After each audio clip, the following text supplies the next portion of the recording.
maaf ini Pak mengganggu kesibukan Bapak. Ya, ini Pak ada yang saya ingin sampaikan sama Bapak.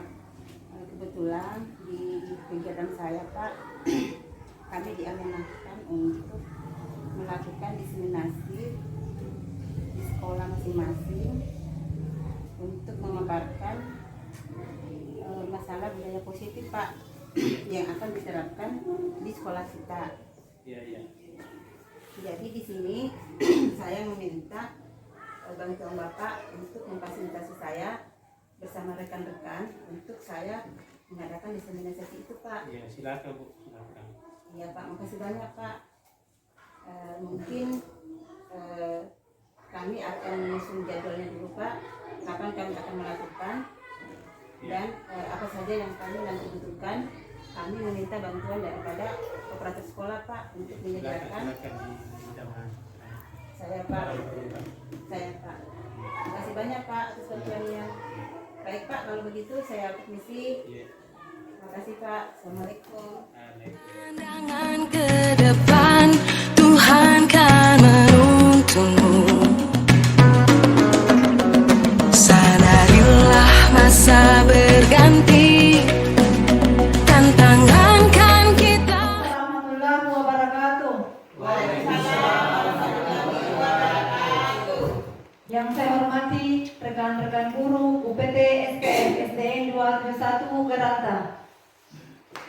Pertama-tama, marilah kita memanjatkan puji syukur kehadirat Allah Subhanahu wa taala yang telah memberikan nikmat kesehatan kepada kita semua sehingga pada hari ini kita bisa berkumpul di tempat ini dalam rangka diseminasi budaya positif oleh calon guru penggerak angkatan 9 Ibu Haja Andi Megawati SPD. Salam dan salawat tak lupa kita kirimkan kepada junjungan Nabiullah Sallallahu Alaihi Wasallam. Allahumma shalli ala sayyidina Muhammad sebagai Nabi rahmatan lil alamin. Susunan acara: 1. Pembukaan. 2. Menyanyikan lagu Indonesia Raya. 3. Pembacaan doa. 4. Sambutan dari Kepala UPT SPM SD 271 Garanta. 4. Diseminasi budaya positif oleh calon guru penggerak angkatan 9. 5. Penutup. Mari kita membuka acara ini dengan bersama-sama melafazkan basmalah. Acara selanjutnya menyanyikan lagu Indonesia Raya. Hadirin dimohon untuk berdiri.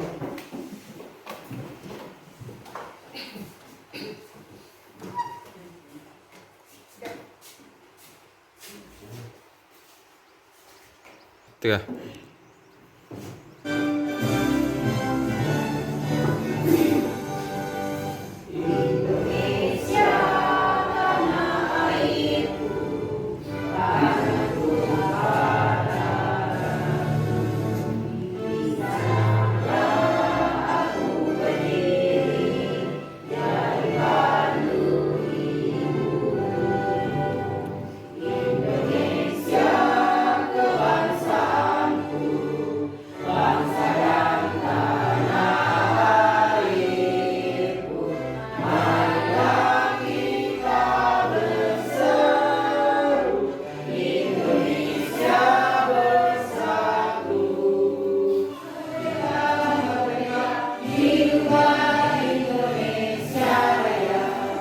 Hadirin dimohon duduk kembali.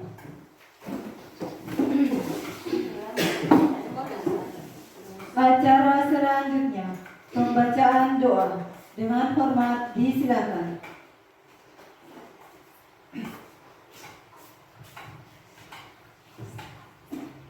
Bismillahirrahmanirrahim. Assalamualaikum warahmatullahi wabarakatuh. Selamat siang dan salam sejahtera bagi kita semua. Hadirin yang berbahagia, marilah kita berdoa dengan khusyuk dan ikhlas menurut agama masing-masing. Izinkanlah saya akan memandunya secara Islam. Allahumma ya Allah ya Tuhan kami, tiada kata dan rasa yang pantas kami haturkan Selain rasa syukur kami kepadamu atas segala nikmat dan hidayah yang sudah Engkau anugerahkan kepada kami, sehingga kami bisa hadir bersama untuk mengikuti kegiatan diseminasi budaya positif di sekolah oleh Haji Andi Megawati SPD, calon guru penggerak angkatan 9. Untuk itu ya Allah ya Rahman, ya Karim, jadikanlah acara kami ini sebagai acara yang Engkau ridhoi, yang membawa barokah, rahmat, taufik dan hidayah-Mu buat kami semua. Ya Allah ya Tuhan kami, izinkanlah kami memohon, jadikanlah kegiatan ini sebagai penyegar, pembangkit dan pengunggah semangat kami dalam meningkatkan kualitas tugas kewajiban kami, sehingga kami bisa bekerja secara profesional dan proporsional dengan baik dan tekun, sebagai bukti syukur kami dan penghambaan kami kepadamu. Ya Allah yang Maha Mengetahui, ilmu begitu luas dan tak terbatas. Oleh karena itu, anugerahkanlah kepada kami ilmu yang bermanfaat sebagai bekal kami dalam menjalani hidup dan kehidupan, serta berilah kami kekuatan untuk mampu mengamalkan dan menyebarluaskan ilmu yang telah Engkau anugerahkan kepada kami. Limpahkanlah kepada kami yang hadir pada acara kali ini kesehatan, kekuatan, kemudahan, dan keikhlasan serta kecerdasan dan kearifan dalam mengikuti sosialisasi ini.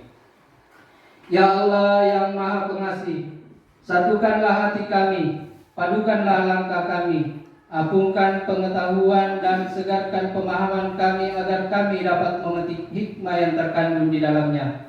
Jadikanlah kegiatan ini sebagai amal ibadah dan dapat terlaksana dengan baik dan sukses. Ya Allah yang Maha Pengampun, kami sadar ya Allah, tak sedetik pun kami bebas dari kesalahan, baik itu disengaja atau tidak. Tak sejengkal pun di hati kami yang bebas dari kesombongan, kealpaan, kehinaan. Ampunkanlah dosa-dosa kami, ya Allah. Ampunkanlah dosa-dosa kedua orang tua kami dan orang-orang yang telah berjasa dalam membentuk kami seperti sekarang ini, ya Allah. Karena bila Engkau tidak ampuni, niscaya kami akan selamanya dalam kehinaan, ya Allah. Ya Allah, ya Tuhan kami, akhirnya kami hanya bisa berharap bahwa Engkaulah satu-satunya yang akan mendengar setiap keluh kesah kami, dan hanya Engkaulah yang mengabulkan setiap permohonan kami. Rabbana zalamna anfusana wa ilam taghfir lana wa tarhamna lanakunanna minal khosirin. Rabbana atina fid dunya hasanah wa fil akhirati hasanah wa qina azabannar. Wa sallallahu ala sayyidina Muhammad wa ala alihi wa sahbihi wa sallim. Walhamdulillahi rabbil alamin. Assalamualaikum warahmatullahi wabarakatuh.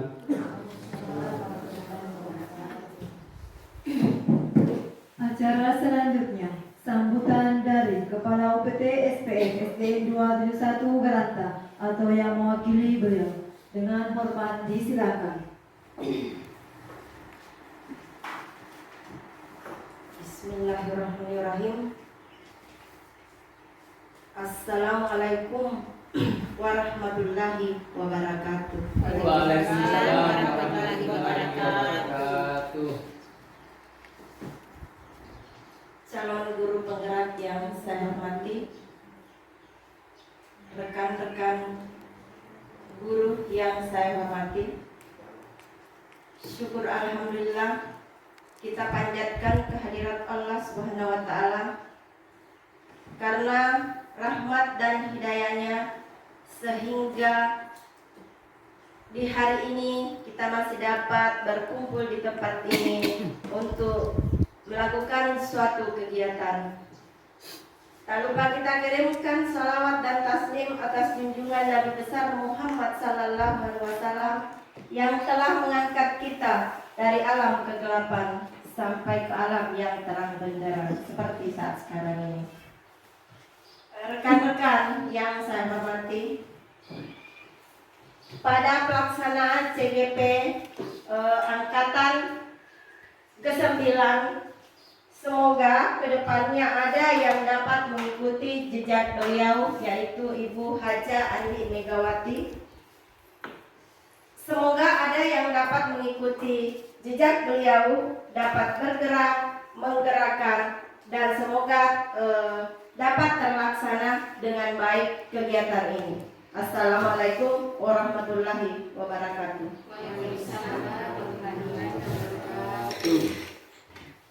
Acara selanjutnya, acara inti, diseminasi budaya positif oleh calon guru penggerak Angkatan 9, Ibu Haja Andi Megawati SPD. Dengan hormat disilakan.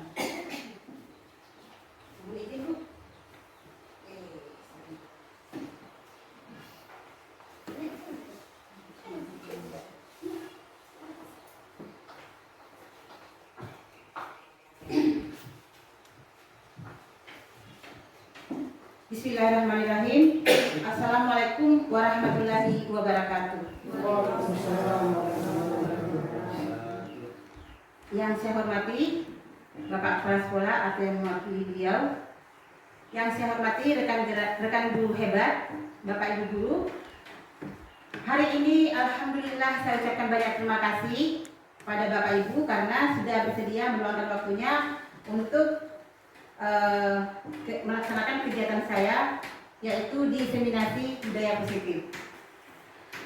Baik Bapak Ibu, pertama-tama marilah kita senantiasa memanjatkan puji dan syukur kita kehadirat Allah Subhanahu wa Ta'ala, karena atas berkat rahmatnya lah sehingga pada hari ini kegiatan ini berjalan dengan bagus dan alhamdulillah hingga akhirnya selesai acara ini. Salam dan salawat tak lupa kita kirimkan kepada Nabi Muhammad SAW, Nabi rahmatan lil alamin. Baik Bapak Ibu guru, hari ini saya berdiri di depan Bapak Ibu guru hebat bukan berarti saya ini orang hebat atau saya akan memberikan lebih daripada yang Ibu tahu. Tetapi di sini saya berdiri adalah untuk berbagi kepada Ibu, berbagi ilmu pengetahuan apa yang telah saya dapatkan pada kegiatan CGP yang kurang lebih 1,5 bulan sudah berjalan. Baik Bapak Ibu guru, kita mulai saja acara yang saya laksanakan ini, karena ini juga adalah merupakan sebagian daripada tugas saya di dalam kegiatan calon guru penggerak. Jadi diseminasi budaya positif. Nah inilah yang akan kita sama-sama sharing Bapak Ibu guru yang hebat, karena sejatinya lah budaya ini sebenarnya sudah kita terapkan, tetapi alangkah lebih bagusnya kalau kita lebih permantap lagi di lingkungan sekolah kita.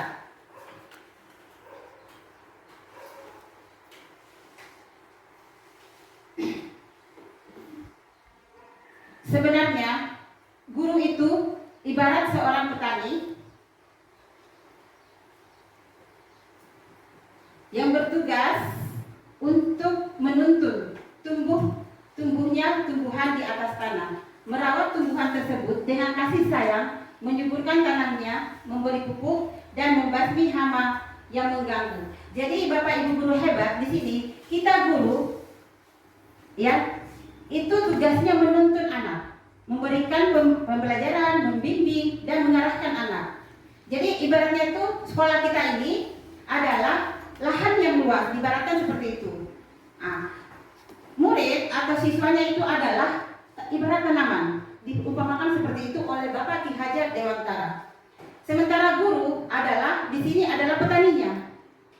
Jadi bagaimana seorang petani menginginkan buah yang bagus, yang berkualitas, buah yang banyak, itu tergantung daripada petaninya. Sama juga dengan kita. Tentunya sebagai seorang guru, kita menginginkan hasil kita menginginkan hasil yang bagus, hasil yang baik terhadap anak didik kita, menghasilkan anak-anak yang berprestasi, yang berbudi pekerti luhur dan belajar profil Pancasila tentunya Bapak Ibu guru yang hebat. Jadi kewajiban guru adalah menuntun murid, memperbaiki, memelihara dan memberikan pupuk, nilai-nilai kebajikan dan membasmi masalah yang mengganggu proses tumbuh kembangnya. Jadi kita di sini benar-benar dituntut untuk menuntun anak, mengarahkan bagaimana anak ini sehingga mempunyai budaya yang positif. Ya, kita lanjut. Kita masuk ke materi budaya positif ini. Ya, di sini ada pertanyaan Bapak Ibu tentang budaya positif. Apa ya yang dimaksud dengan budaya positif? Yang kedua, apakah di sekolah kita ini Bapak Ibu sudah diterapkan budaya positif ini? Ya. Jadi ada dua pertanyaan. Kadang muncul di benak kita seperti itu ya. Apa sih yang dimaksud dengan budaya positif itu? Barangkali ada Bapak Ibu yang berkenan untuk memberikan tanggapannya. Ya, silakan Ibu Hijrah. Assalamualaikum warahmatullahi wabarakatuh. Terima kasih atas kesempatan yang diberikan kepada saya. Kebetulan saya guru agama di sini. Ya, jadi pertanyaannya apa yang dimaksud dengan budaya positif? Menurut saya bahwa budaya positif adalah nilai-nilai atau keyakinan-keyakinan atau kebiasaan-kebiasaan yang berpihak kepada murid supaya murid itu bisa tumbuh berkembang menjadi pribadi yang penuh hormat, bertanggung jawab dan kritis. Saya kira seperti itu. Terima kasih. Ya, terima kasih kembali. Atau dijawab dua-duanya? Bisa. Iya. Bisa, Bu. Iya. Silakan. Jadi jawaban yang kedua masalah penerapan apalagi Apakah budaya positif. Ya, sudah kita Ya. terapkan. Jadi itu insya Allah sudah kami terapkan, dan alhamdulillah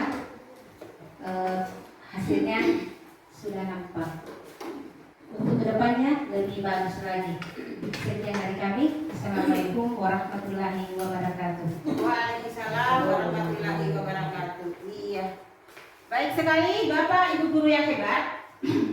Jadi yang disampaikan oleh Ibu guru kita sudah selayaknya lah seperti itu kita laksanakan di sekolah kita ini. Jadi kita lihat. Ya. Jadi apa yang dimaksud dengan budaya positif? Ya, benar sekali apa yang sudah dikatakan Ibu Hijrah Yani, Ibu Hijrah, bahwa budaya positif ya merupakan nilai-nilai keyakinan, kebiasaan di sekolah yang berpihak pada murid agar murid dapat berkembang menjadi pribadi yang kritis, penuh hormat dan bertanggung jawab. Ya. Jadi benar sekali bahwa kebudayaan ini memang kita harus terapkan dengan keyakinan yang penuh bahwa kebudayaan itu adalah akan menuntun anak untuk menjadi anak nantinya yang berprofil belajar Pancasila. Baik, kita lanjut. Apakah di sekolah kita sudah diterapkan budaya positif? Tentunya sudah ya, Bapak Ibu guru. Kita sudah menerapkan apa yang masuk dalam budaya positif itu. Seperti yang terlihat pada gambar, setiap hari Jumat, Bapak Ibu guru, bukankah kita sudah melaksanakan ini? Salat duha secara berjamaah. Iya. Nah, pembiasaan menerapkan 5S. 5S. Salam, senyum, sapa, sopan dan santun. Ya. Ini pun kita sudah terapkan ya. Ya. Tata tertib juga kita sudah terapkan di sekolah kita. Alhamdulillah. Setiap anak-anak memasuki ruangan sebelum pelajaran dimulai, kita membiasakan anak-anak itu berbaris dulu di luar ya, Bapak Ibu guru yang hebat. Selanjutnya ekstrakurikuler. Ini pembiasaan juga yang sedang kita laksanakan. Ya. Dalam setiap ada kegiatan pramukaan pasti kita melaksanakan baik itu pelatihan ataupun kegiatan-kegiatan yang mengacu ke ekstrakurikuler ini. Baik, kita lanjut.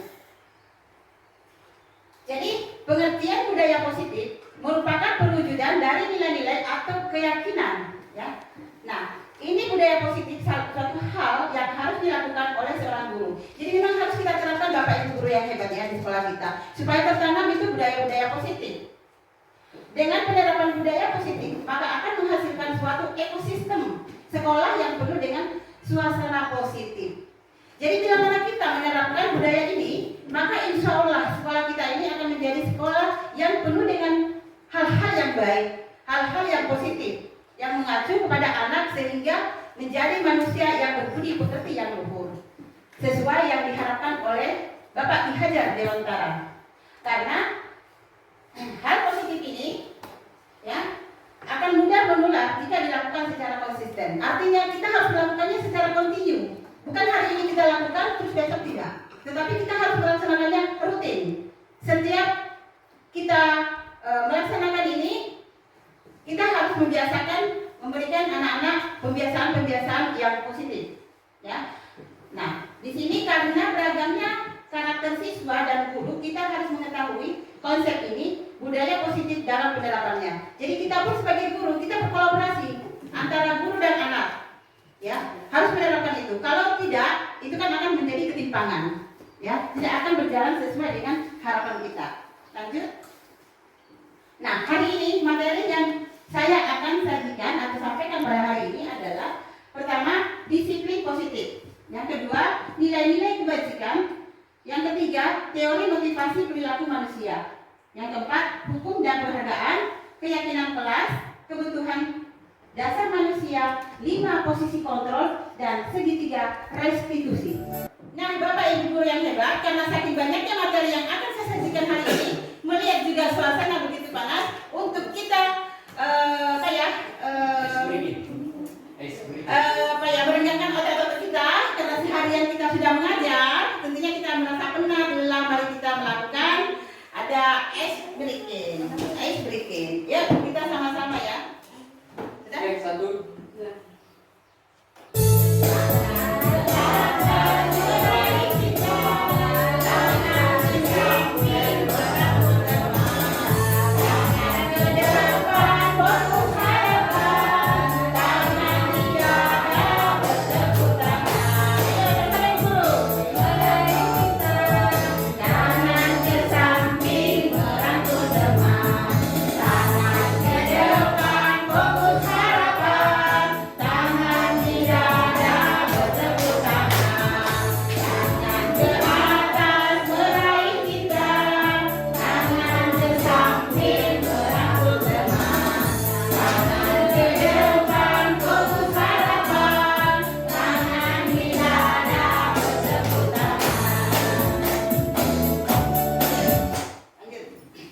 Bapak Ibu guru hebat, ya kita ikuti dulu ya, untuk merenggangkan otot-otot kita.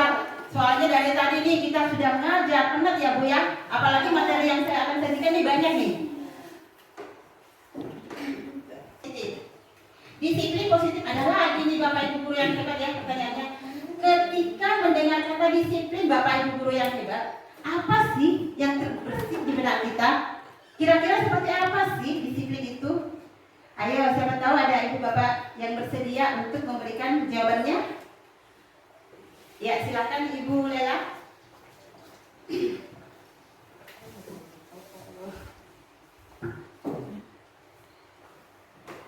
Baik, terima kasih. Menurut saya, disiplin positif yaitu pendekatan untuk menuntut kodrat anak agar berdaya dalam mengontrol diri dan menguasai diri untuk memilih tindakan yang mengacu nilai-nilai kebijakan. Ya, baik, terima kasih. Terima kasih Bapak Ibu Nurlela. Barangkali masih ada yang bersedia memberikan komentarnya? Bapak Ibu, silakan. Bismillahirrahmanirrahim. Assalamualaikum warahmatullahi wabarakatuh. Waalaikumsalam warahmatullahi wabarakatuh. Terima kasih atas kesempatan yang diberikan kepada saya. Menurut saya disiplin itu adalah sebuah aturan yang harus kita laksanakan, baik itu misalkan disiplin di sekolah maupun di luar sekolah. Saya kira hanya itu. Assalamualaikum warahmatullahi wabarakatuh. Waalaikumsalam warahmatullahi wabarakatuh. Betul sekali Bapak Ibu guru yang hebat ya. Jadi disiplin positif itu intinya pokoknya positif-positif semua dah. Kita lihat. Ya. Jadi disiplin positif adalah pendekatan untuk menuntun kodrat anak agar berdaya dan mengontrol diri dan menguasai diri untuk memilih tindakan yang mengacu kepada nilai-nilai kebajikan. Ya. Disiplin positif menjadi komponen utama dalam mewujudkan budaya positif. Jadi intinya di sini sesuatu yang sifatnya positif. Ya, jadi saya terkesan dengan buku dari Bapak kita, Bapak Pendidikan Ki Hajar Dewantara, bahwa di mana ada kemerdekaan, disitulah harus ada disiplin yang kuat. Ya, jadi betul-betul disiplin ini memang kita harus tanamkan mulai dari dini, mulai dari anak-anak kita masih kecil akan terbawa nanti ke selanjutnya, sehingga di hari depan, di masa yang akan datang, dia tetap akan menerapkan disiplin positif ini. Baik, Bapak Ibu, kita lanjut. Disiplin positif ini setiap murid merupakan individu yang unik. Ya, jadi kita ketahui bahwa setiap anak itu merupakan individu yang unik, Bapak Ibu guru yang hebat, dan memiliki kebutuhan dasar yang ingin dicapai melalui berperilaku baik atau buruk. Jadi disiplin ini seharusnya kita tanamkan dari kelas 1, dari kelas 2, sedini mungkin lah, ibaratnya begitu. Jadi akan terbawa. Nah, karena anak ini, setiap anak itu mempunyai keunikan, Bapak guru hebat. Ya, karena setiap anak memiliki keunikan atau karakter yang berbeda, sehingga tugas kita lah sebagai guru menuntunnya ke arah yang lebih positif. Nah, masalahnya di sini terjadi masalah kebutuhan dasar manusia itu terdiri dari beberapa, ya, ada 5, Bapak Ibu guru. Bertahan hidup, cinta dan kasih sayang, penguasaan, kesenangan dan kebebasan. Yang ini, kelima inilah yang kadang menimbulkan anak-anak itu kayaknya unik deh. Unik banget ya kalau kita laksanakan. Kenapa? Anak kan kadang butuh cinta dari kita selaku orang tua, pengganti orang tua di sekolah. Kadang anak kan membutuhkan cinta dari orang tuanya. Nah, kita pengganti, kita ibu guru yang memberikan cinta dan kasih sayang itu ketika ada di sekolah kita. Jadi aturan disiplin positif, ya, buat aturan dan kesepakatan, ya. Jadi kita ini kadang melakukan penerapannya di dalam kelas atau di lingkungan sekolah kita, yaitu membuat aturan dan kesepakatan bersama, tetapkan konsekuensi, berikan pujian, menjalin komunikasi yang baik, dan jadi contoh yang baik. Nah, yang menjadi contoh yang baik tentunya siapa, Bapak Ibu guru yang hebat? Tentunya kita yang sebagai guru dari anak-anak kita. Lanjut. Sekarang materi yang berikutnya, nilai-nilai kebajikan. Nilai-nilai kebajikan. Ada nih pertanyaannya nih. Apa saja nilai-nilai kebajikan itu? Mungkin ada yang bisa memberikan pendapatnya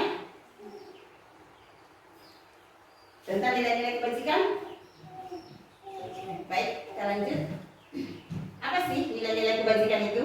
Wow, ternyata nilai-nilai kebajikan, ya, banyak nilai-nilai kebajikan yang kita dapatkan, ya, utamanya keadilan, keselamatan, tanggung jawab, kejujuran, rasa syukur, berprinsip, integritas, kasih sayang, rajin, berkomitmen, dan percaya diri. Banyak sekali, ya, nilai-nilai yang kita dapatkan dari nilai-nilai kebajikan itu sendiri. Utamanya tanggung jawab, keadilan. Ya, kita harus adil, ya, Bapak Ibu guru. Jangan karena misalnya kita memberi nilai tuh sama anak-anak tuh tidak boleh kita memandang bahwa ini, oh, anaknya si ini, anaknya si ini. Guru itu harus bersikap adil, ya. Memberikan keselamatan, bahwa kita menjamin anak yang dititip oleh orang tua mereka di sekolah kita ini, kita pun di sini harus bertanggung jawab sebagai guru untuk keselamatan anak didik mulai dari pagi sampai mereka pulang dari sekolah. Tanggung jawab tentu menjadi suatu tanggung jawab kita bersama sebagai pendidik di sekolah ini. Nah, kejujuran ini, kejujuran juga mungkin yang paling utama, ya, bahwa kita di sini sebagai guru memberikan contoh yang baik, berlaku jujur, ya, terhadap anak didik kita, ya. Lanjut. Nah, apa itu sikap kebajikan? Ya, dengan kata lain, kebajikan adalah perilaku yang memperlihatkan tolak ukur budi pekerti yang tinggi, yakni mengerjakan yang benar dan menghindari yang salah. Jadi kita harus selalu berupaya untuk memberikan yang terbaik. Jangan sampai kita melakukan hal yang negatif. Kita memberikan contoh yang terbaik, yang benar, bahwa oh, begini nak, yang seharusnya seperti ini. Oh, itu salah nak, tidak boleh kita lakukan seperti itu. Kita harus memberikan itu kepada anak-anak didik kita. Mengapa kebajikan itu penting, Bapak Ibu guru yang hebat? Ya, jadi dikatakan penting karena ini adalah untuk meningkatkan kepercayaan diri kita, kepercayaan diri seseorang. Ya, bila mana kebajikan ini kita sudah laksanakan, maka kita akan merasakan manfaatnya. Ya, kita akan merasakan manfaatnya. Dan ini adalah sebuah kebajikan yang sudah kita lakukan Bapak Ibu guru yang hebat. Kita lanjut. Sekarang materi yang berikutnya, teori motivasi perilaku manusia. Motivasi perilaku manusia. Nah, ada lagi nih Bu, pertanyaannya ya. Sebagai seorang guru, saat Anda hadir mengajar di kelas tepat waktu, motivasi apakah yang mendasari tindakan Anda? Jadi pertanyaannya itu apa ya yang mendasari sehingga kita itu cepat datang ke sekolah untuk dikatakan tidak terlambat lah. Mungkin dari Bapak Ibu guru ada yang bersedia memberikan tanggapannya?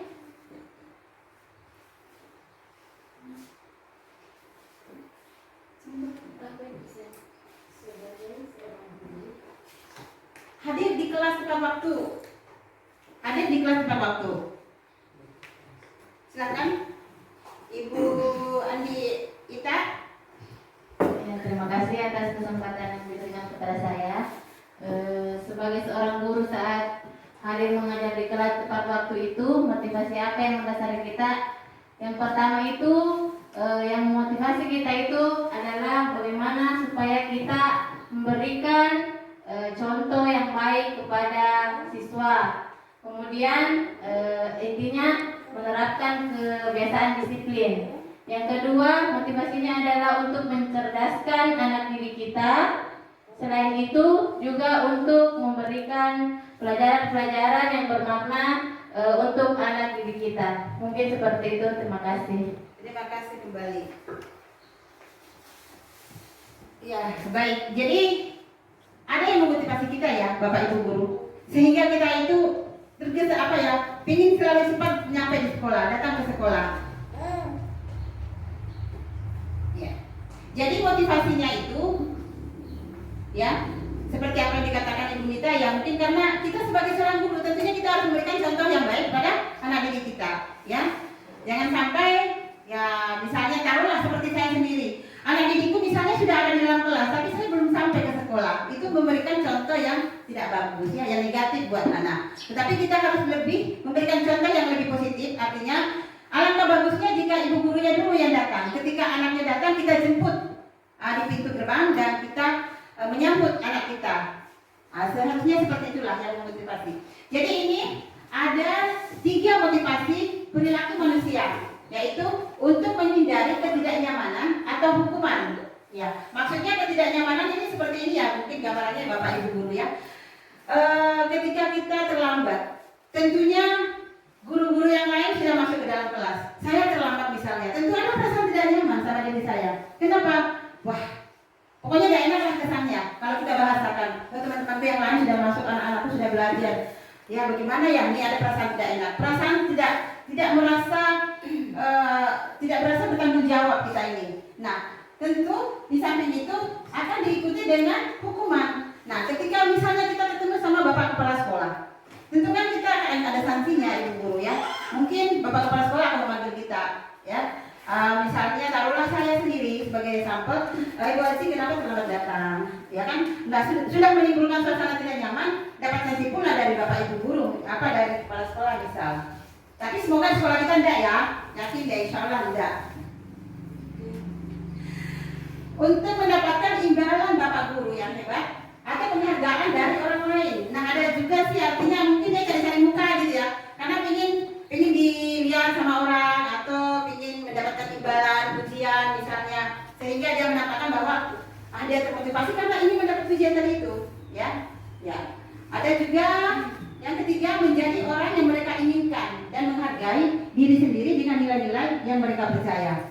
Nah, ada juga yang memotivasi mereka untuk datang pagi karena memang terpanggil dari dalam diri, ya, bukan karena ada faktor lain atau eksternalnya sehingga dia melakukan itu, tetapi murni dia melakukan itu karena keyakinan atau kesadaran dari dalam diri kita sendiri. Baik Bapak Ibu guru, kita lanjut. Hukum dan penghargaan, ya. Jadi materi selanjutnya ini ada hukuman ya. Apa yang dimaksud dengan restitusi? Jadi restitusi ini mungkin ada yang bisa pernah dengar atau seperti apa? Mungkin Bapak ya Silakan Pak Asran. Ya, baik, terima kasih atas kesempatan yang diberikan kepada saya. Terima kasih kembali. Jadi, menurut saya yang dimaksud dengan restitusi adalah proses menciptakan kondisi bagi murid untuk memperbaiki kesalahan mereka. Jadi kalau melakukan kesalahan ya diperbaiki sehingga mereka bisa kembali pada kelompok mereka dengan karakter yang lebih kuat. Artinya sebelum anak melakukan kesalahan lebih fatal atau lebih berat, kita harus dulu memberikan motivasi terlebih dahulu supaya kedepannya bisa lebih baik lagi. Seperti itu. Terima kasih. Terima kasih kembali. Mungkin masih ada yang akan memberikan tanggapannya atau pendapatnya? Baik, kita lanjut. Apa yang dimaksud dengan restitusi? Jadi benar sekali apa yang dikatakan oleh Pak Asran, bahwa restitusi adalah proses menciptakan kondisi bagi murid untuk memperbaiki kesalahan. Jadi restitusi itu seperti ini ya gambarannya Bapak Ibu guru yang hebat. Ketika anak itu melakukan satu kesalahan, contoh tadi, ketika kita teman-temannya sudah sementara belajar, sudah berproses kita, terus anak-anak itu datang terlambat, ya kan? Kita pastinya memberikan apa anak-anak itu? Tentunya memberikan hukuman atau sanksi. Misalnya sudah berproses, wah kamu baru datang nak, kenapa terlambat? Teman kamu sudah lama belajar, ya. Nah, di sini restitusi itu ternyata kita memberikan hukuman itu kepada anak itu sebenarnya tidak boleh kita terapkan. Jadi kita harus memberikan perbaikan dalam memperbaiki kesalahan yang mereka lakukan, ya, sehingga mereka bisa kembali kepada kelompok mereka dengan karakter yang lebih kuat. Artinya meskipun anak ini bersalah, kita tahu bahwa anak ini sudah salah karena terlambat datang. Tetapi kita tidak boleh menampakkan bahwa anak itu sudah salah. Sehingga dia dapat berbaur dengan teman-temannya, kembali ke kelompok teman-temannya, bahwa untuk melakukan tetap dalam suasana kebersamaan dengan teman-temannya, dengan karakter yang kuat. Artinya dia tidak berkecil hati. Lanjut. Nah, misalnya ini Bapak Ibu guru yang hebat ya. Ini ada tabel hukuman, konsekuensi, dan restitusi. Jadi ini paling yang terakhir ini adalah perbaikan atas kesalahan anak yang telah dilakukannya. Misalnya anak-anak itu mengotori dinding atau apa. Nah, kita kadang memberikan hukuman, ya. Misalnya kalau datang terlambat, ya. Terus ada konsekuensi, lebih santun daripada hukuman. Nah, keduanya ini ketika terjadi kita melakukan restitusi atau perbaikan. Jadi ya, tindakan terhadap suatu pelanggaran pada umumnya berbentuk hukuman atau konsekuensi. Sebelum kita membahas lebih lanjut, nah ini ada tabelnya ini Bapak Guru. Jika identitas gagal, ini identitas sukses. Identitas gagal itu hukuman. Identitas sukses atau disiplin itu sendiri ada konsekuensi atau perbaikan. Ya, jadi restitusi ini adalah perbaikan. Baik, kita lanjut. Nah, ini masih ada tabelnya. Hukuman, konsekuensi, dan restitusi. Baik, Bapak Ibu guru, kita lanjut. Nah, sekarang ini, ayo kita sama-sama menguji nalar kita ini. Menguji nalar kita ya. Ini pertanyaannya. Apakah dia masuk hukuman atau konsekuensi atau dia masuk di ranah restitusi? Coba, saya bacakan Bapak guru yang hebat. Ya. Menggantikan kertas teman yang telah dicoret-coret. Bapak Ibu guru hebat, kira-kira yang akan kita timpakan kepada anak-anak konsekuensi atau hukuman? Hukuman? Restitusi. Pilihannya dua Bapak Ibu. Ya. Ini sanksi atau hukuman. Ketika anak-anak menggantikan kertas teman karena dia sudah mencoret-coret kertas temannya. Kira-kira apa yang kita berikan?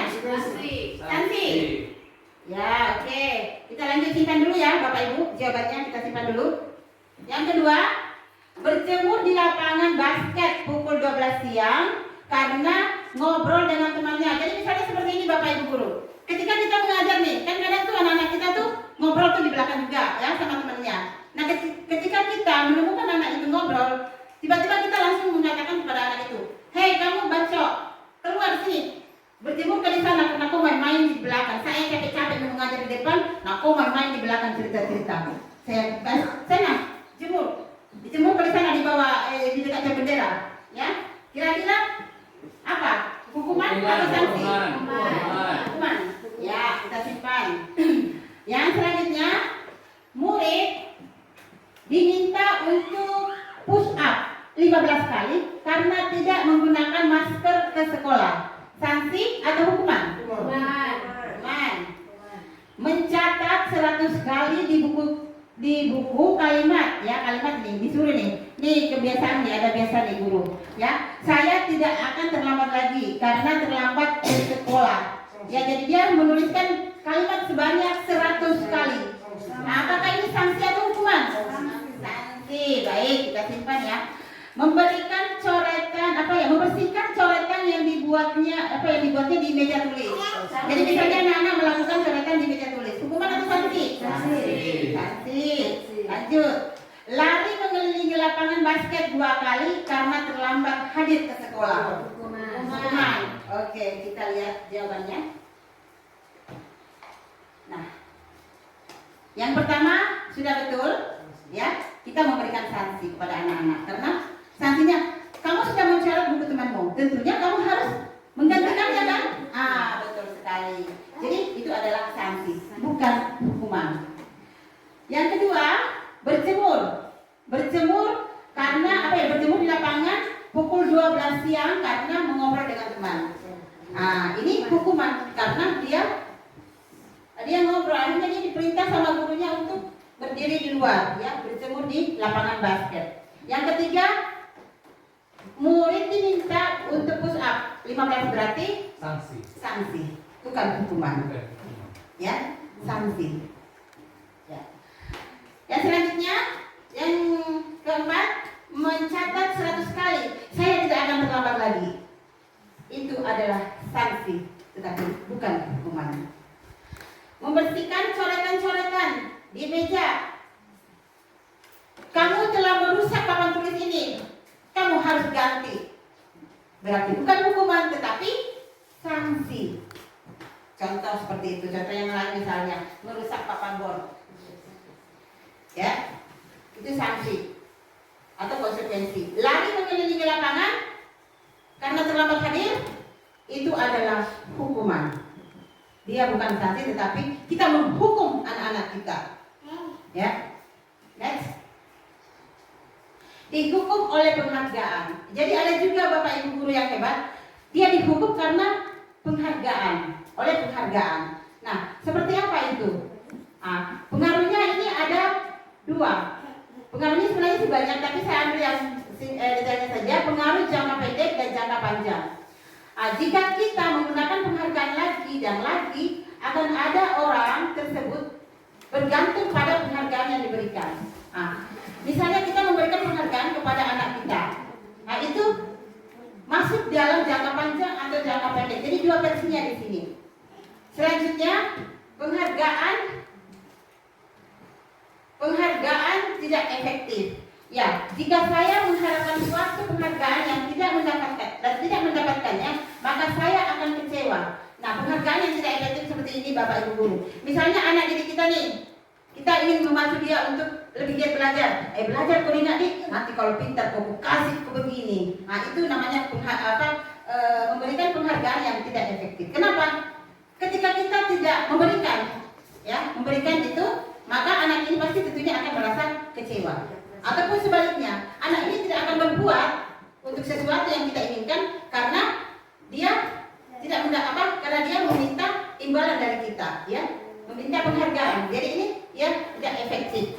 Penghargaan merusak hubungan. Nah, ini juga jika seorang guru sering memberikan penghargaan kepada murid-muridnya, besar kemungkinan murid-muridnya termotivasi hanya untuk menyenangkan guru. Jadi sebelah saja.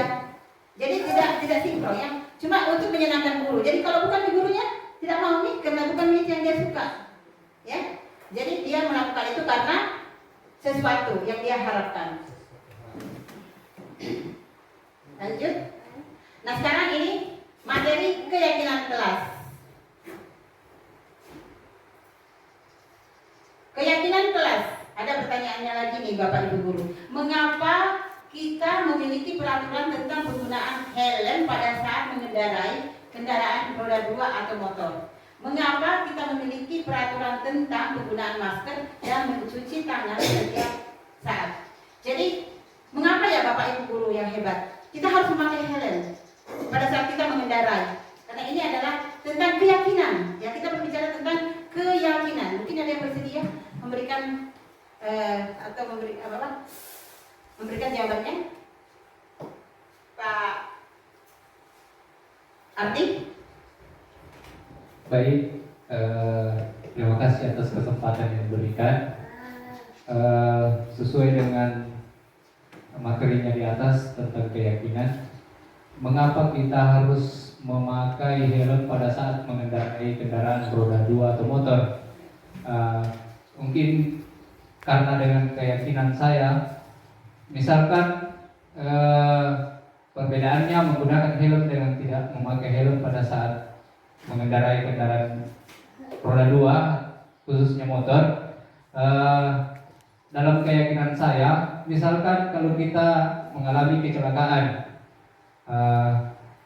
kita memakai helm, mungkin resiko untuk cedera di kepalanya lebih sedikit dibanding tidak memakai helm. Begitu juga dengan menggunakan masker dengan mencuci tangan setiap saat. Ini akan berpengaruh terhadap kesehatan. Ya, kalau kita sering mencuci tangan, berarti bakteri-bakteri yang ada di tangan itu mungkin lebih sedikit yang bisa masuk ke dalam tubuh kita pada saat kita makan. Begitu juga masker. Ya, virus-virus itu tidak mudah masuk ke dalam tubuh kita. Ya, mungkin itu saja yang bisa saya sampaikan. Terima kasih. Terima kasih kembali. Baik, apa yang dikatakan oleh Pak Ardi sebenarnya sudah sangat benar. Ya. Jadi tergantung keyakinan kita. Ini kan berbicara keyakinan. Yakin tidak kalau kita memakai helm itu keselamatan kita akan terjamin? Paling tidak seperti itu ya, pasti akan terjamin insya Allah. Karena kenapa? Ketika kita mengalami kecelakaan, pasti yang misalnya ada batu, terus kepala kita bentok di situ. Tentunya karena adanya helm yang kita pakai, maka kita yakin akan memberikan kita sedikit dari parahnya penyakit kita. Karena dengan adanya helm sebagai pengaman, berarti kita akan kepala kita terlindungi dari bentokan batu. Kita lihat. Ya. Ya, berarti keyakinan kita untuk keselamatan. Kita yakin bahwa dengan menggunakan helm, keselamatan kita akan terjamin. Ya. Begitu juga dengan menggunakan masker atau mencuci tangan. Berarti untuk kesehatan dan keselamatan. Apa yang dikatakan Pak Ardi sudah sangat betul, bahwa dengan memakai masker kita akan terhindar dari bakteri-bakteri dan mencuci tangan. Ya, itu menunjukkan kita menjaga, yakin kalau kita mencuci tangan. Coba kalau kita makan, Bapak Ibu guru yang hebat, terus tidak mencuci tangan, yakin tidak? Bahwa sebentar kita tidak kenapa-kenapa. Tetapi kalau kita mencuci tangan kita, tentunya kita yakin bahwa insya Allah tidak akan kenapa-kenapa. Karena kenapa? Saya habis mencuci tangan saya. Berarti bakteri sebelum kita makan kita sudah berantas habis ya, Bapak Ibu guru yang hebat. Baik, kita lanjut. Pembentukan keyakinan di sekolah. Ya. Jadi keyakinan di kelas bersifat abstrak, ya, daripada peraturan yang lebih rinci dan konkret. Berarti kalau abstrak ini ibaratnya tuh peraturan tuh tidak panjang ya. Kalau peraturan tuh panjang, misalnya seperti ini. Dilarang buang sampah, dilarang mencoret-coret, dilarang mengotori dinding. Nah, apakah itu masuk kita kadang mempersingkat aja apa ya kalimat yang tepat atau kata-kata yang tepat untuk merangkum semuanya itu, ya? Nah, seperti itu. Jadi apa ya kira-kira yang cocok? Oh, ternyata yang cocok jagalah kebersihan, ya, menjaga kebersihan. Terus misalnya jangan terlambat datang, jangan ribut di kelas, terus jangan bikin gaduh di kelas, jangan jalan-jalan di saat ibu guru sedang memberikan materi atau pelajaran. Kira-kira kalau kita simpulkan, kita persempit, ya, kira-kira kita ngambil kata-kata apa yang tepat? Berikutnya kita mengambil kata disiplin, ya. Seperti itu Bapak Ibu guru yang hebat, ya. Jadi keyakinan kelas ini berupa pernyataan-pernyataan universal. Artinya pernyataan-pernyataan yang kita berikan secara universal, ya. Pernyataan keyakinan kelas, ya, senantiasa dibuat dalam bentuk positif. Jadi yang positif ya. Kita lanjut aja. Ini kebetulan kemarin saya melakukan keyakinan kelas yang dibantu oleh Pak Lukman.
Tidak tampak, ya.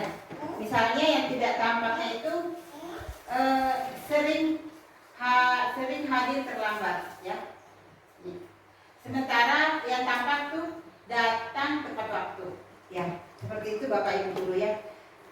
Jadi kebiasaan-kebiasaan yang kita ingin terapkan atau kesepakatan kelas atau keyakinan kelas itu misalnya berdoa sebelum dan sesudah belajar, itu adalah keyakinan kelas. Dan keyakinan kelas itu harus anak-anak patuhi, karena yang membuat keyakinan itu bukan kita.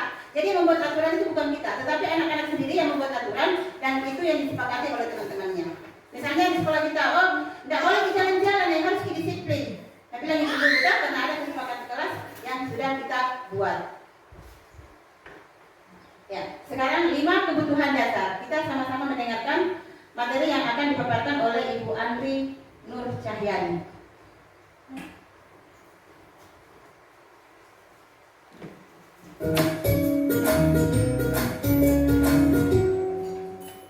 Salam dan bahagia Ibu dan Bapak guru hebat. Untuk membangun budaya sekolah yang positif dengan lingkungan yang aman dan mendukung murid untuk menjadi pribadi yang berdaya, seimbang, dan bahagia, salah satu upaya yang dapat dilakukan oleh guru adalah memahami kebutuhan dasar yang mendasari perilaku murid. Pada video kali ini, kita akan membahas tentang 5 kebutuhan dasar manusia.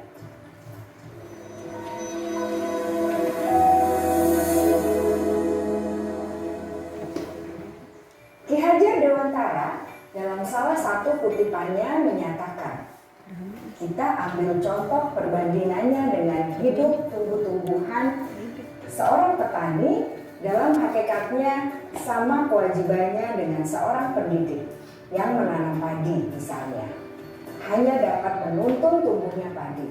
Ia dapat memperbaiki kondisi tanah, memelihara tanaman padi, memberi pupuk dan air, membasmi ulat-ulat atau jamur-jamur yang mengganggu hidup tanaman padi, dan lain sebagainya.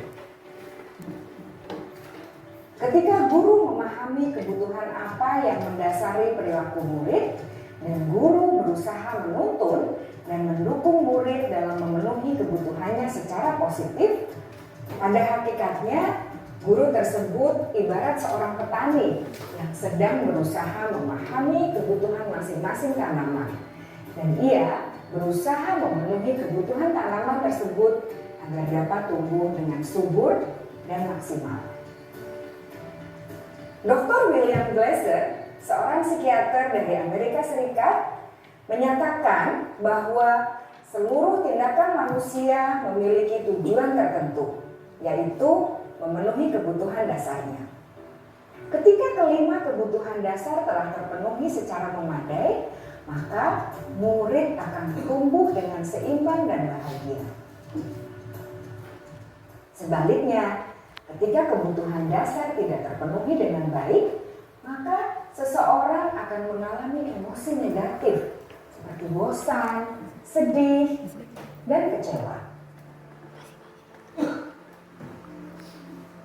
Bahkan mereka dapat melakukan perbuatan yang bertentangan dengan nilai-nilai kebajikan atau melanggar peraturan.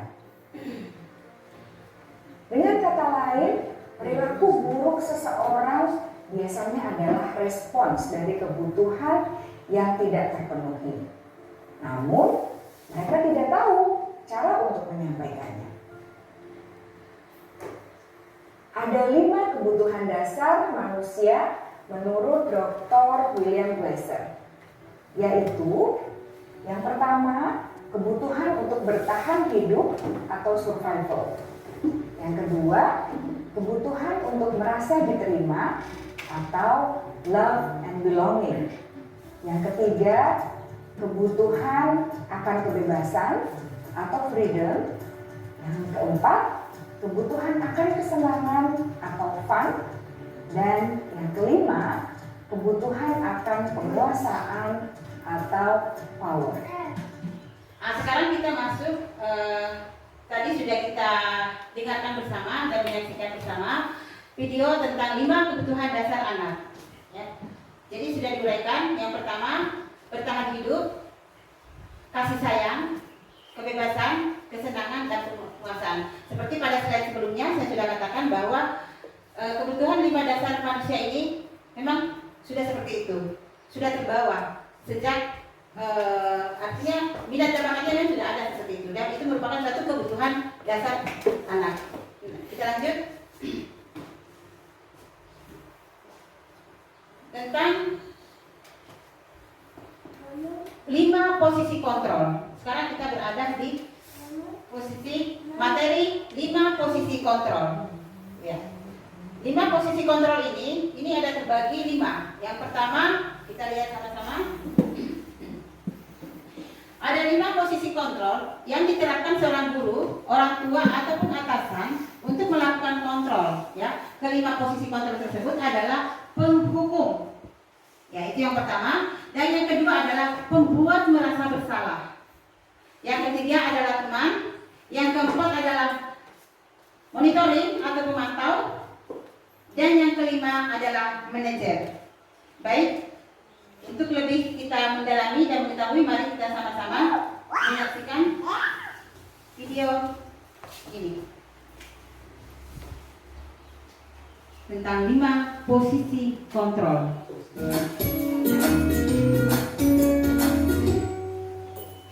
Salam bahagia Ibu dan Bapak guru hebat.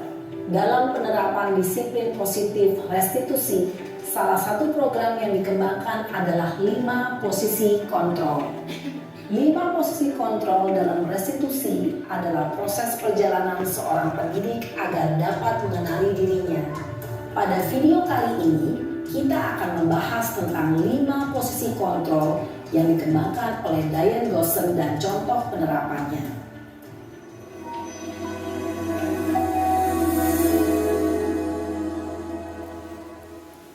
5 posisi kontrol itu adalah 1. Posisi penghukum. 2. Posisi pembuat merasa bersalah. 3. Posisi teman. 4. Posisi pemantau atau monitor. Dan 5. Posisi manajer. Untuk lebih memahami kelima posisi tersebut, mari kita saksikan kasus Naren yang terlambat hadir 20 menit di sekolah dan melihat bagaimana kelima posisi kontrol dalam menghadapi masalah tersebut.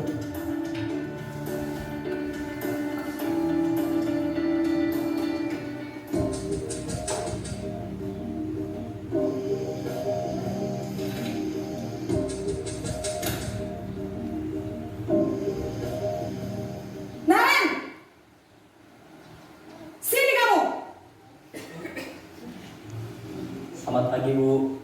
Selalu terlambat. Kamu deh, pasti terlambat. Maaf, Bu. Saya... Apa? Apa coba? Alasan kamu apa lagi? Kapan sih kamu tidak terlambat? Malas sekali ya kamu jadi anak. Saya... Dasar pemalas. Gak kapok-kapok sih kamu. Sudah berapa kali terlambat? Sana. Kamu keliling lapangan basket 2 kali. Kenapa saya harus keliling lapangan basket, Bu? Kenapa?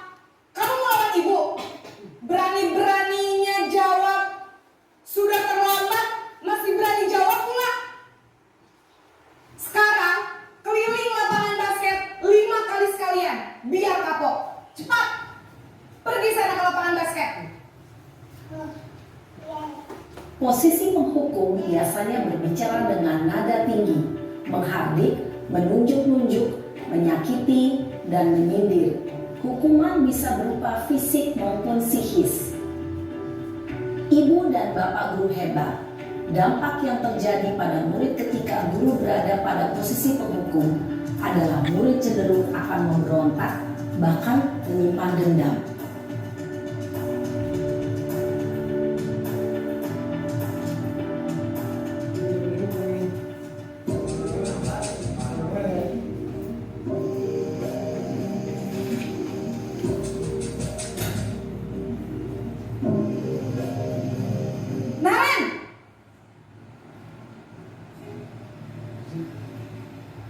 Selamat pagi, Bu. Naren. Kamu kenapa terlambat lagi, nak?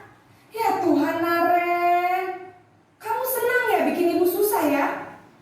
Kalau kamu terlambat lagi, nanti ibu yang ditegur bapak kepala sekolah, nak. Disangka ibu tidak bisa membina kamu. Duh, gimana ini? Maaf, Bu. Duh, Gusti Naren. Kamu suka ya kalau ibu ditegur bapak kepala sekolah? Terus, sekarang ibu harus tulis apa ini di buku absen? Ini kamu sudah sering terlambat loh. Ibu harus apa coba? Maaf, Bu. Maaf sekali. Ya sudah, lain kali jangan bikin ibu susah lagi ya nak ya. Ibu tidak akan kuat lagi kalau kamu begini terus. Bisa jantungan kalau ibu tegur bapak kepala sekolah. Sana cepat ke kelas. Maaf ya, Bu. Maaf sekali. Posisi pembuat rasa bersalah berbicara dengan nada tenang, cenderung lembut.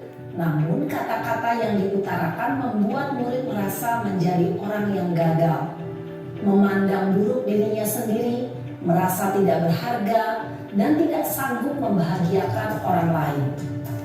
Ketika guru mengambil posisi pembuat rasa bersalah, murid akan menganggap dirinya yang bersalah dan ia akan menyimpan emosi negatif tersebut di dalam dirinya.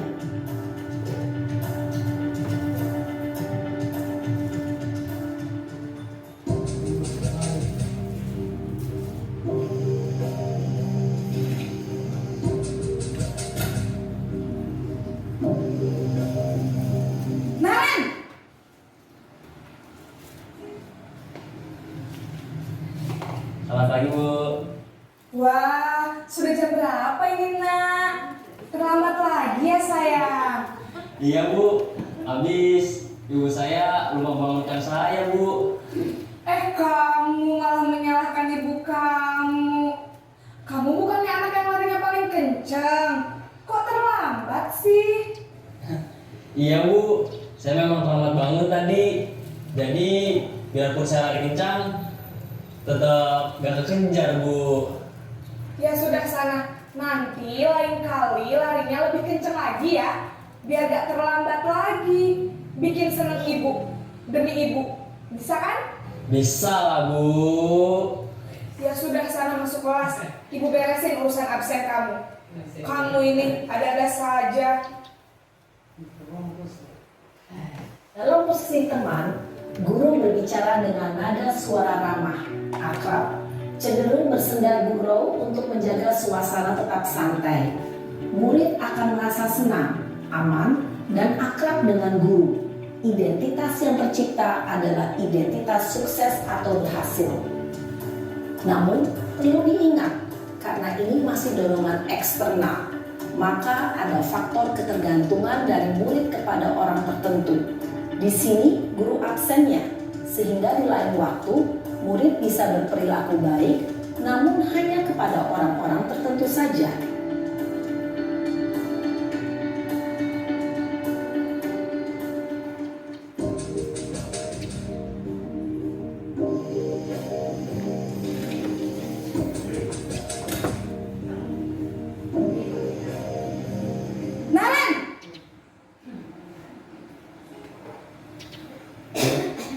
Selamat pagi Bu. Naren, apa peraturan sekolah kita tentang jam berapa kita harus masuk sekolah, nak? Kita harus di sekolah jam 7 Bu. Iya betul, sekarang sudah jam 7.20. Naren sudah tahu konsekuensinya jika terlambat hadir. Paham Bu.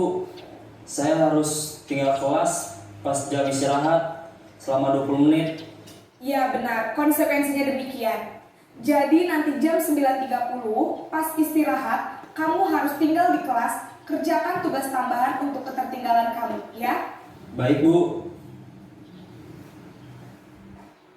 Posisi pemantau mengandalkan penghitungan atau data untuk mengontrol murid.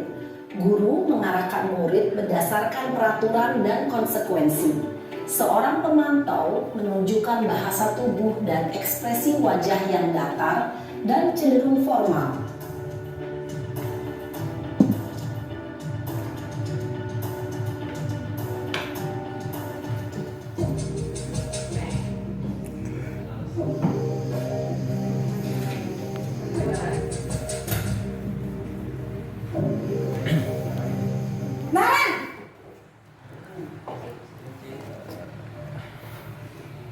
Selamat pagi Bu. Selamat pagi, Naren. Maaf Bu, saya terlambat. Iya, sekolah masuknya jam 7, sekarang sudah jam 7.20. Jadi sekarang bagaimana ini, Naren? Maaf Bu, saya lupa setel alarm saya semalam. Baiklah, menurut kamu, keyakinan sekolah yang mana yang perlu kamu tingkatkan?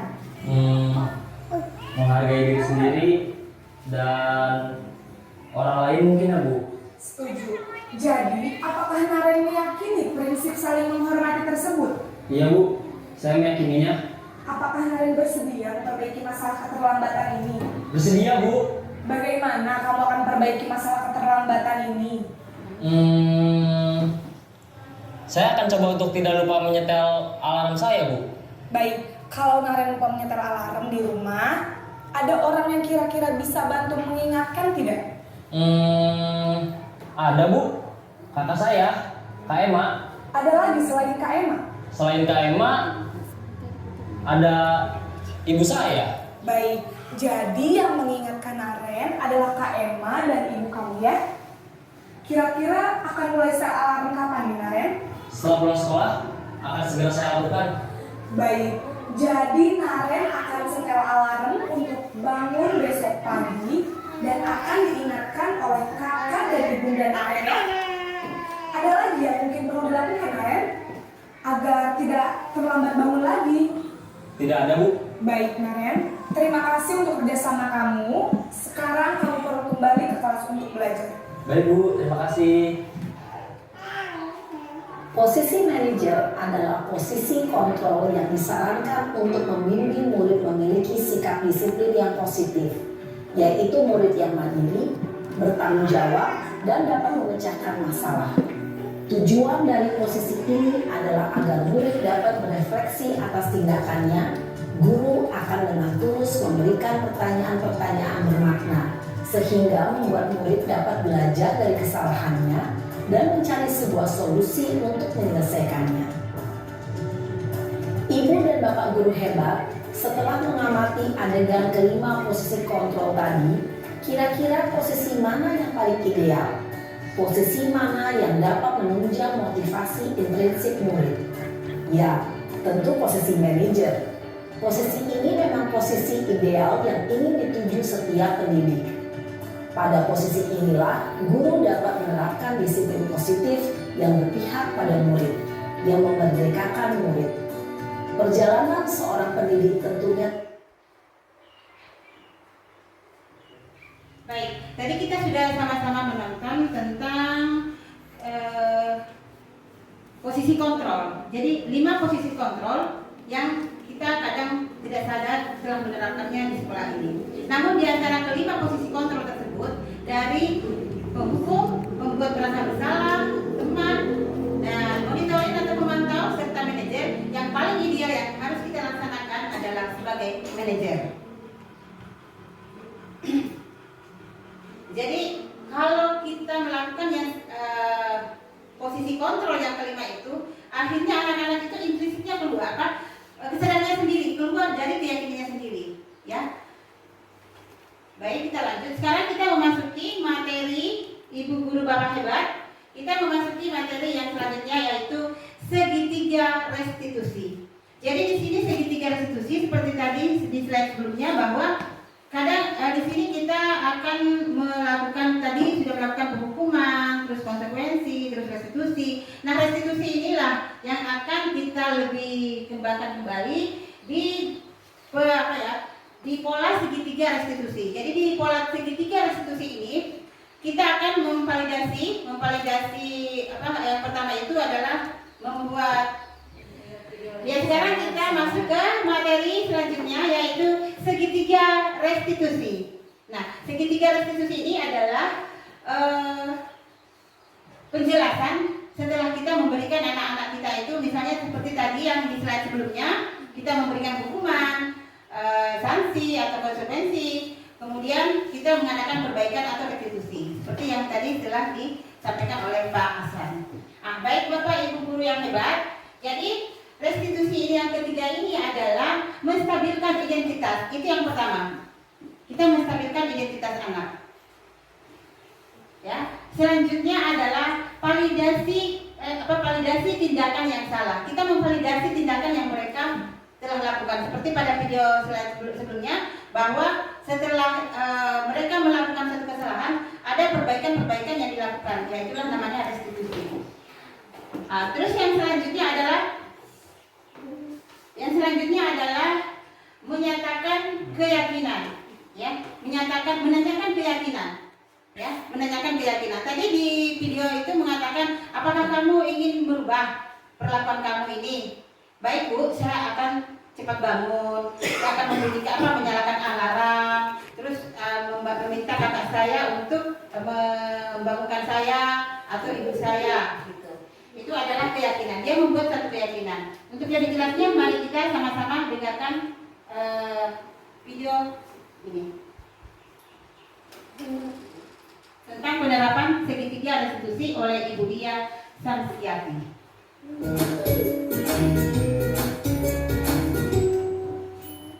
Salam dan bahagia Ibu dan Bapak guru hebat. Pada video kali ini kita akan membahas tentang salah satu program disiplin positif yang diterapkan di lingkungan sekolah yang dikenal dengan nama restitusi.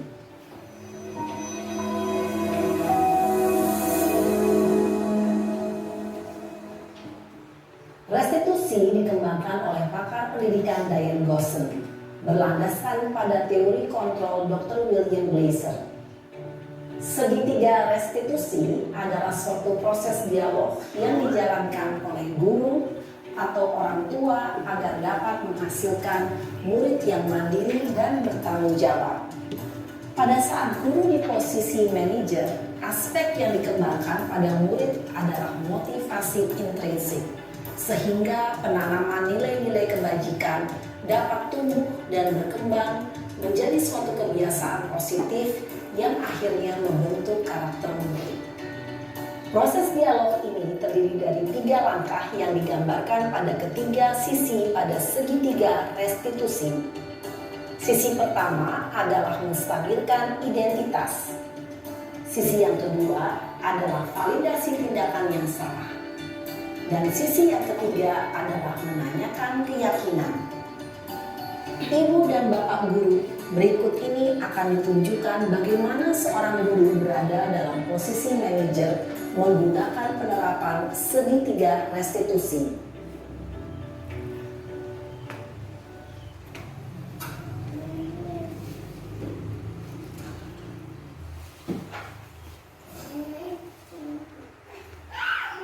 Siang Sarah. Siang Pak. Sudah lama nggak ketemu Sarah? Kenapa hari ini ada di sini? Kesel Pak, kesel banget. Masa aku dikatain tukang fitnah Pak? Ya aku marah lah. Aku balik katain Eka di depan kelas. Kesel banget. Oh begitu. Ya pasti kamu marah dan kesal. Bapak juga akan marah apabila ada yang menuduh Bapak seperti itu. Kemudian pada saat itu kamu mau melakukan apa? Ya saya langsung ngatain Eka lah Pak. Kesel banget. Saya bentak-bentak dia di depan yang lain. Oh begitu.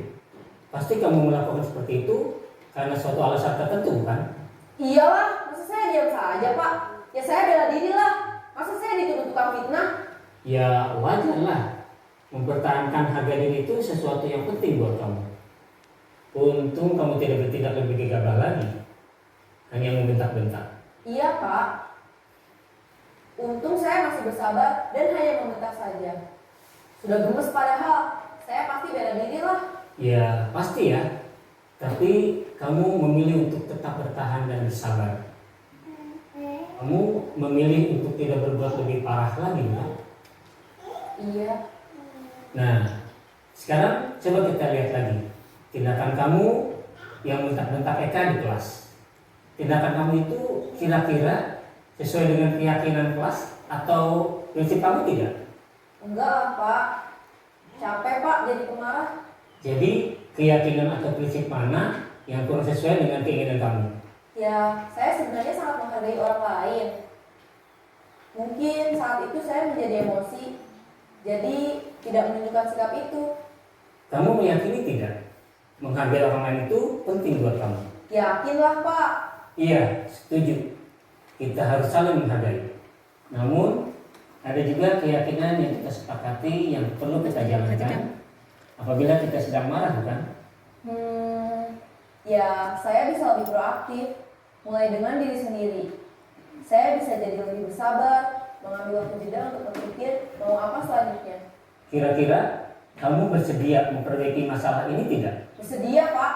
Kalau kamu memperbaiki masalah ini, kamu akan menjadi orang seperti apa? Saya akan menjadi orang yang bertanggung jawab kali ya Pak.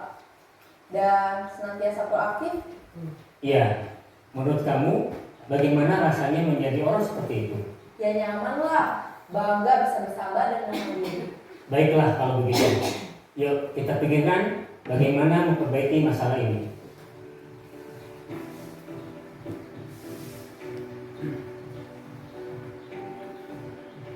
Ibu dan Bapak guru hebat, baru saja kita menyaksikan contoh bagaimana seorang guru berada dalam posisi manajer menggunakan penerapan segitiga restitusi.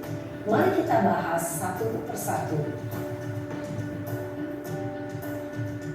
Pada sisi pertama, menstabilkan identitas berdasarkan pada prinsip bahwa membuat kesalahan adalah bagian dari proses pembelajaran. Sisi pertama dari segitiga ini berperan menggeser identitas murid dari identitas gagal ke identitas sukses. Murid yang sedang bertingkah laku yang tidak pantas atau menarik diri saat itu sedang mengalami identitas gagal. Bila kita mengkritiknya, maka posisinya tidak akan berubah. Kita bisa mengajukan pernyataan-pernyataan ini. 1. Membuat kesalahan sesuatu yang wajar. 2. Manusia tidak ada yang sempurna. 3. kita bisa memperbaiki masalah ini. 4. Saya tidak menanyakan kesalahannya. Saya lebih fokus bagaimana memperbaiki masalah ini. 5. Apakah saat ini kamu tengah menjadi orang yang baik untuk dirimu sendiri? Pada sisi kedua, validasi tindakan yang salah berlandaskan pada prinsip bahwa setiap perilaku berupaya memenuhi suatu kebutuhan tertentu. Guru yang telah memahami teori kontrol akan bergeser dari pemikiran stimulus respon menjadi proaktif dan mencoba untuk mengenali tujuan dari perilaku murid. Mengenali dan mengakui kebutuhan murid ini dapat memperbaiki hubungan dengan murid tersebut. Pernyataan atau pertanyaan bisa disampaikan dengan nada suara tidak menghakimi atau memojokkan, sehingga dapat mengembalikan murid pada posisi positif. 1. Kamu bisa saja bertindak lebih gegabah lagi dari ini. 2. Kamu bukan melakukannya tanpa suatu alasan tertentu. 3. Kamu melakukannya karena mempertahankan sesuatu yang penting bagimu. 4. Mungkin kamu bisa mempelajari suatu perilaku baru yang lebih efektif. Bersediakah kamu mempelajarinya? Selanjutnya, kita akan simak sisi terakhir, yaitu menanyakan keyakinan. Teori kontrol menyatakan bahwa pada dasarnya kita termotivasi secara intrinsik. Pada saat perilaku yang salah telah divalidasi dan identitas sukses telah stabil, maka murid telah siap mengaitkan keyakinan-keyakinannya dengan tindakannya yang salah dan pemikirannya telah bergeser ingin menjadi orang yang dituju. Pertanyaan-pertanyaan ini dapat mengaitkan keyakinan-keyakinan yang dianut murid. 1. Sebagai keluarga atau kelas, apa yang kita yakini? 2. Nilai-nilai apa yang telah kita sepakati? 3. Seperti apa gambaran sebuah kelas yang ideal bagi kami? 4. Kamu ingin menjadi orang seperti apa?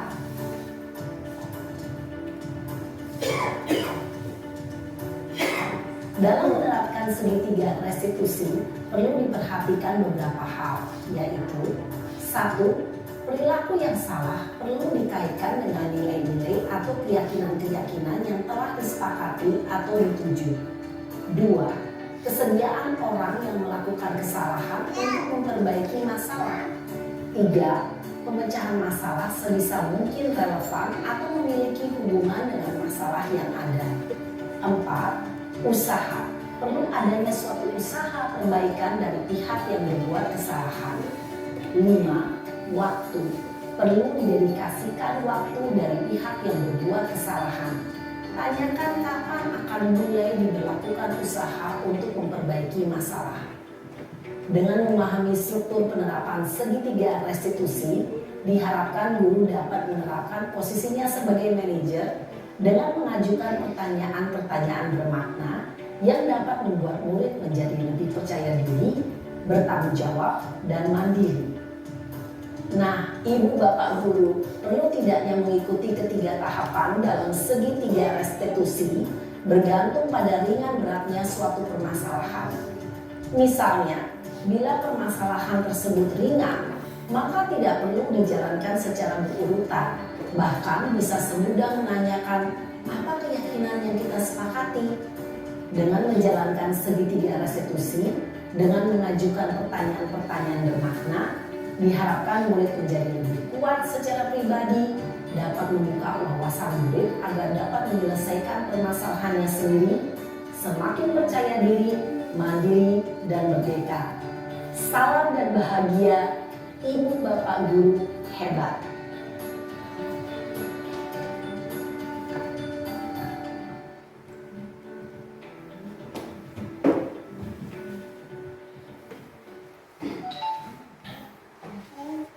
Baik, Bapak Ibu Guru yang hebat, itulah rangkaian materi yang saya paparkan hari ini. Dan semoga apa yang saya telah sajikan atau paparkan hari ini dapat bermanfaat buat kita semua, dan kedepannya kita bisa menerapkan budaya positif itu di sekolah kita agar menciptakan suasana positif atau menciptakan budaya positif di sekolah kita. Yang akhirnya kita sebagai guru hendaknya kita menuntun anak, membimbing anak, dan menjadikan anak ada istilah yang kita sering dengar adalah menghamba kepada anak.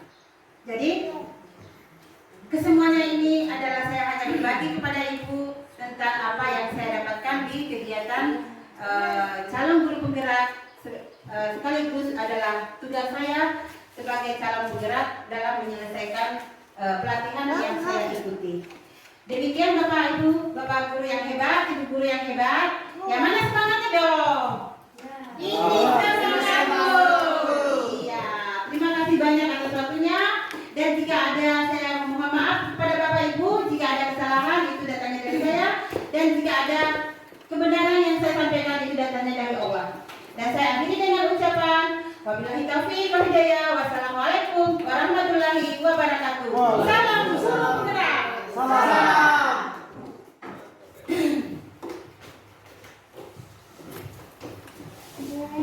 Baik, acara selanjutnya penutup.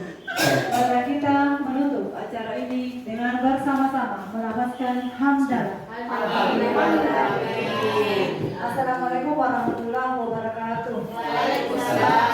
Negeri era kita menanti berseri, kita belajar Pancasila, kita bernafas dalam sila-silanya, kita belajar Pancasila, ayo kita jaga untuk Indonesia, bersatu dalam perbedaan, berpegang tangan dan berlari, singkirkan egomu oh kawan, demi negeri ini, jadilah generasi emas. Kita akan membuat kesepakatan apa anak? Sesuai janji ibu pada hari Selasa, ibu ngomongnya hari Senin kan kemarin? Sekarang hari apa? Selasa. Nah, kita akan membuat kesepakatan kelas. Kalau sudah buat kesepakatan kelas, boleh tidak kita langgar? Tidak boleh ya. Nah, sekarang ini ada ibu kertas. Kertas ini kalian di sini akan menuliskan apa yang menjadi kesepakatan kelas kita, apa yang kalian inginkan yang mau kita terapkan di dalam kelas. Contoh ibu kasih, misalnya di dalam kelas kita harus disiplin, ya, berdoa sebelum dan sesudah belajar. Ya, jadi sebentar anak-anakku harus menuliskan paling tidak satu saja kesepakatan kelas yang kita sepakati saat kita belajar. Setuju? Setuju. Mana semangatnya? Mana semangatnya? Baik, terima kasih. Nah, sekarang ibu bagikan ya.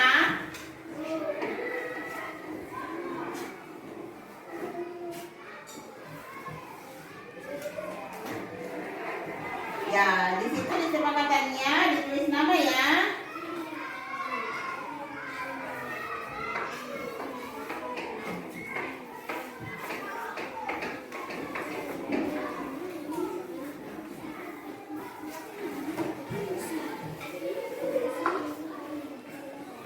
Ya, tulis nama ya di kesepakatan kelasnya ya. Sudah. Oke. Ya, tulis nama aja di bawahnya. Tulis nama aja ya.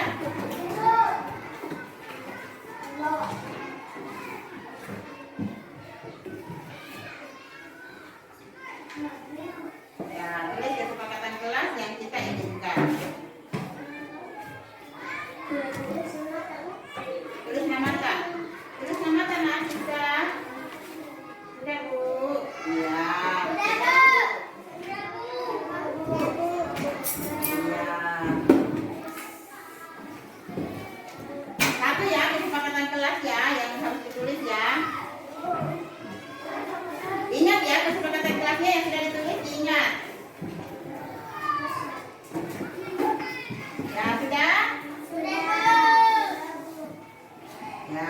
Masih ingat toh apa yang ditulis di kertas yang ibu sudah bagikan, ya? Nah, sekarang si Sakila dulu. Naik tempelkan. Ambil di sini aja ya. Iya, nama ditulis. Dengan keseluruhannya.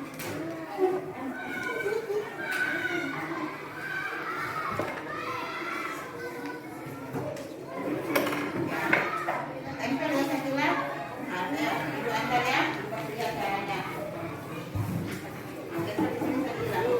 Paling atas. Iya, oke. Sekarang selanjutnya. Rehan.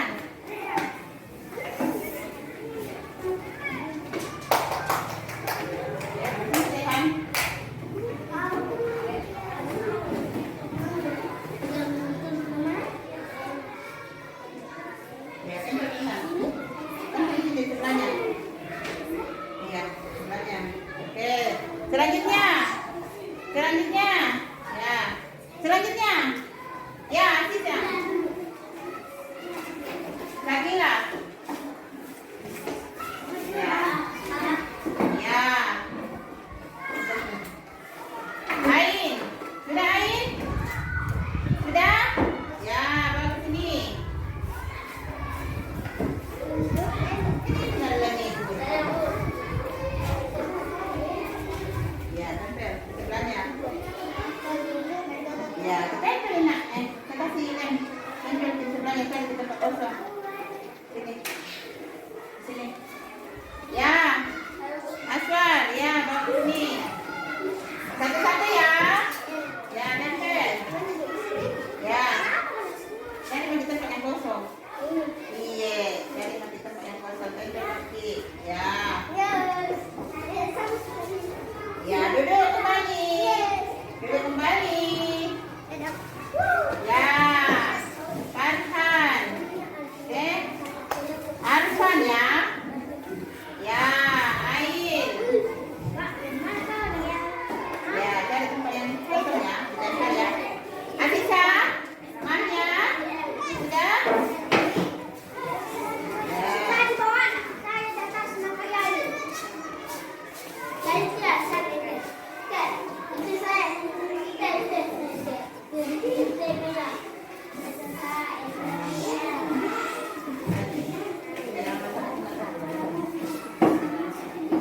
Ya. Apa lagi? Selesai? Selesai semua? Iya. Selesai semua. Nah, ibu mau bacakan apa ya yang ditulis Ain? Kesepakatan kelasnya. Oh, membudayakan membaca. Kalau Sakila apa ya? Sakila tadi menulis buang sampah pada tempatnya. Ya, jadi di kelas kita jangan membuang sampah sembarangan. Ya, dan kita juga harus membiasakan membaca. Kalau Sakila apa ini? Menyimak penjelasan ibu guru. Oh, betul sekali ya. Jadi kalau ibu guru sedang menjelaskan harus diperhatikan dengan baik. Terus Sahril. Siapa ya? Sahril bertanya jika tidak mengerti. Betul sekali. Kita tanya dulu untuk Sahril. Ya. Jadi kalau ada penjelasan yang ibu berikan terus tidak dimengerti, boleh bertanya sama ibu guru ya. Jangan takut ya Sahril ya. Betul sekali. Terus Maswar disiplin. Oh iya, Aswar ya harus disiplin. Apalagi datang tepat waktu. Wah, Asisa, mana Asisa? Angkat tangannya Asisa. Iya, datang tepat waktu. Maksudnya ke sekolah itu jangan sampai terlambat ya. Tepat waktu masuknya. Kita keluar mainnya juga tepat.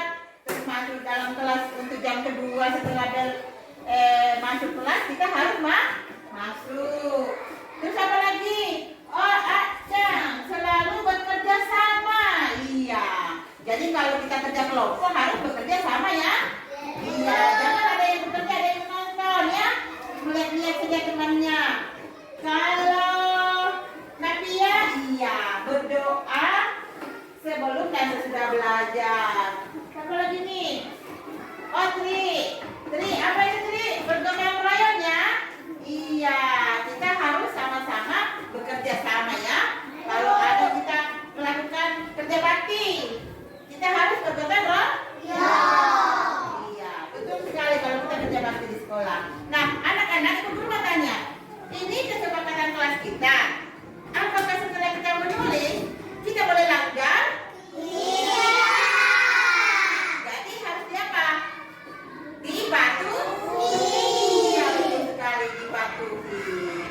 Ya, oke. Baik, begitu anak-anak. Sekali lagi, mana semangatnya? Ya, jadi semangat belajar, disiplin, dan membudayakan membaca.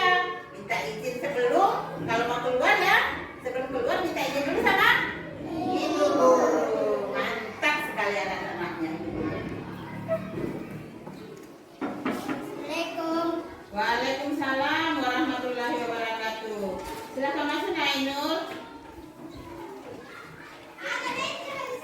Silakan duduk Nak. Nak Ainul. Tadi kenapa kok kamu menggebrak meja Rehan sambil mengatakan kata-kata yang kurang pantas? Terlebih kamu tadi mengejek Rehan kan? Saya kesel Bu, saya kesel banget. Masa hasil karya saya bersama teman-teman dirusaknya. Saya jadi marah Bu, saya tidak terima hasil karya saya dirusakin Bu. Soalnya saya dan teman-teman sudah berusaha payah menyelesaikannya. Tiba-tiba Rehan datang langsung merusaknya. Ya, terpaksa saya ngatain seperti itu Bu. Oh, begitu. Pantes, kamu merasa kesal dan marah ya? Karena hasil karya bersama kelompokmu dirusaknya. Ibu pun juga akan merasa marah kalau punya ibu dirusakin. Kemudian saat itu kamu melakukan apa Nak Ainul? Ya, saya langsung ngata-ngatain Rehan Bu. Baiklah, kamu melakukan itu karena sesuatu alasan kan? Kamu mempertahankan dan membela harga diri kamu. Karena itu, kamu melakukan sesuatu yang terpenting buat kamu. Tapi untung saja Nak, kamu tidak bertindak lebih gegabah lagi dari ini. Misalnya memukul Rehan. Ya karena Ainul. Dan kamu memilih untuk tidak melakukannya. Kamu lebih memilih untuk bersabar, untuk tidak berbuat yang lebih parah lagi, ya kan? Nah, sekarang coba kita lihat lagi tindakan yang Ainul saat memaki, mengejek, dan menggubrak meja Rehan. Apakah itu sudah sesuai dengan kesepakatan kelas, kesepakatan sekolah, dan sesuai dengan prinsip kamu? Tidak Bu. Iya. Kira-kira kesepakatan kelas yang mana yang belum sesuai dengan tindakan kamu tadi? Menghormati dan menghargai orang lain. Jadi bahwa menghargai dan menghormati orang lain itu penting untuk kamu. Keyakinan yang seperti apa yang harus kamu lakukan saat sedang marah atau emosi? Kamu bersedia memperbaiki masalah ini kan? Apa yang kamu akan lakukan untuk memperbaiki masalah ini? Saya akan lebih sabar dan menahan diri jika saya diganggu oleh teman saya Bu. Saya akan lapor kepada guru kelas. Iya, baik sekali Ainul. Baik, sekarang kamu kembali ke kelas. Terima kasih Bu. Perkenalkan, nama saya Ainul Fitria.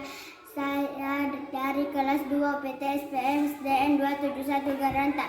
Saya berdiskusi dengan ibu guru untuk menyelesaikan masalah dengan baik. Saya harus bersabar dan dapat mengendalikan diri dan harus menghormati orang lain. Waalaikumsalam warahmatullahi wabarakatuh. Mari Nak Adam. Silakan duduk. Nak Adam, seringnya kamu memakai sepeda Nak Farhan tanpa meminta izin terlebih dahulu. Iya. Kamu tahu tidak bahwa itu tindakan yang tidak baik? Sering memakai milik orang merupakan kesalahan, bukan? Nah, Adam, berbuat kesalahan itu hal yang manusiawi. Apakah memakai barang milik teman itu merupakan kesalahan ya? Apakah saat ini kamu telah menjadi orang yang baik untuk dirimu sendiri dengan tidak memberitahu yang punya sepeda. Tidak, Bu. Nah, sekarang yang terpenting kita mencari solusi dari permasalahan ini. Ya, Bu, setuju. Nah, Adam sering memakai barang teman tanpa izin. Itu pasti ada alasannya. Kenapa sih, Nak, kamu suka memakai barang nakal-nakal tanpa minta izin? Jadi saya punya sepeda, Bu. Sepeda saya tidak dipakai. Dan saya awalnya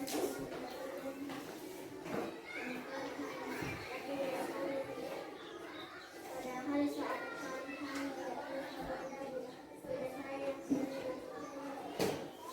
Oh, begitu. Lalu kira-kira tindakan ini sesuai tidak dengan kesepakatan kelas atau sekolah kita? belum. Kalau belum, kira-kira kesepakatan mana yang telah kamu langgar? Disiplin, Bu. Menurut kamu, disiplin itu penting tidak buat kamu?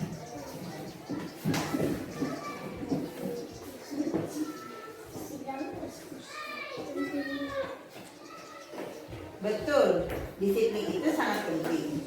Menjadikan kita lebih bertanggung jawab terhadap apa yang kita lakukan dan atau sudah menjadi kewajiban kita.